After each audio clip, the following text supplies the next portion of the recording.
Madam President, I express my sincere appreciation to Russia for organizing today's open debate on the occasion of the United Nations Day. I thank the Secretary General for his briefing. The theme of this debate gains great salience at a time when the world's largest multilateral organization, the United Nations, faces questions related to relevance, legitimacy, credibility, and efficacy. This organization was founded in the aftermath of the Second World War as a beacon of hope for international peace and security. It advanced decolonization. It has been instrumental in the emergence of new nation states in the global south. It drew up ambitious markers for economic growth and social development and prosperity. It focused our minds on global challenges such as pandemics, countering terrorism, and climate change. The UN is the only organization with universal membership and mandates covering all aspects of human endeavor.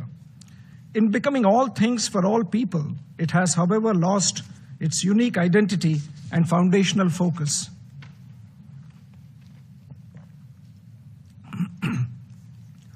Milestones are usually launch pads for organizational review and revamp to face a future with renewed vigor. Yet the high-level week of the General Assembly last month essentially was an inward-looking exercise. How to deal with shrinking resources and bureaucratic restructuring. The time has come to go beyond pennies and posts and craft a new vision for the future of the UN. The global challenges we face, from pandemics to terrorism and economic instability to climate change, are interconnected and transcend national borders. We need more cooperation transcending the competitive aspects of international politics. Madam President, in this backdrop, I would like to make the following points. First, the world associates the UN with maintenance of international peace and security. Citizens across the globe evaluate the UN on the basis of its ability to meaningfully intervene in and contain conflicts and prevent their recurrence. As the principal organ of the UN Security Council is primarily responsible for this important task. An outdated council architecture that mirrors geopolitical realities of 1945 is not equipped to handle the challenges of 2025. The existing 80-year-old framework needs an immediate and fundamental overhaul. Postponing it indefinitely, playing on procedure and process, does immense disservice to our citizens, especially in the global south. Council reform must include expansion in both permanent and non-permanent categories and must be carried out through text-based negotiations conducted in a time-bound framework. Second, the global south needs greater representation and say in all UN organs and processes. This bloc of countries represents the overwhelming proportion of humanity and has its unique set of challenges, particularly in the areas of development, climate, and financing. Global decision-making structures need to be more democratic and inclusive so as to respond effectively to the needs of the global south. Third, international cooperation is increasingly being seen as charity.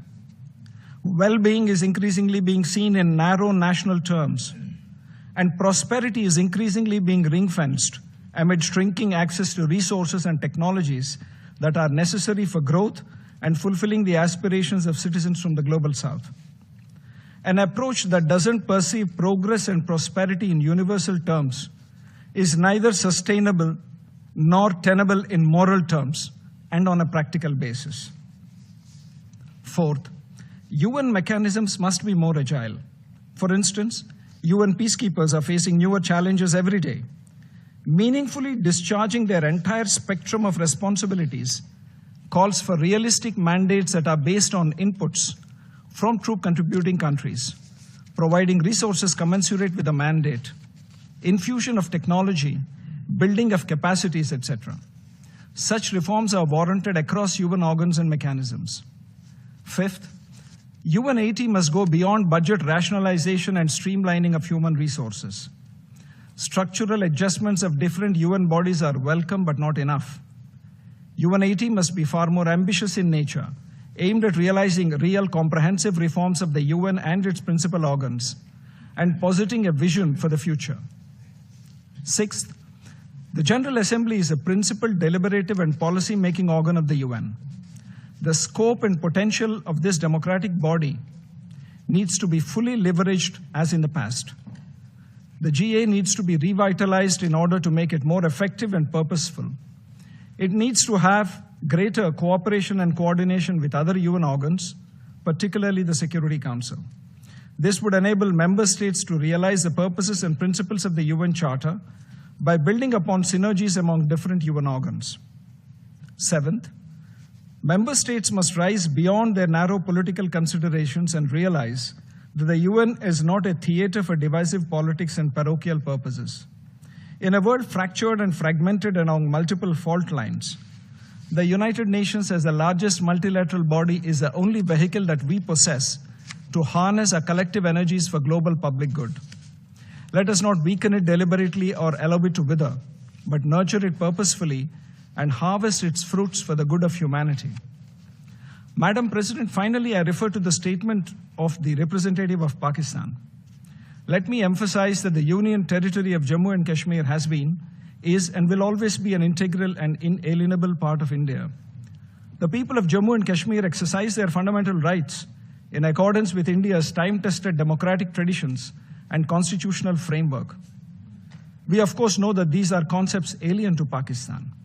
We call upon Pakistan to end the grave and ongoing human rights violations in the areas illegally occupied by it, where the population is in open revolt against Pakistan's military occupation, repression, brutality, and illegal exploitation of resources. Madam President, we see the world as one family, a vision enshrined in our civilizational ethos of Vasudhaiva Kutumbakam.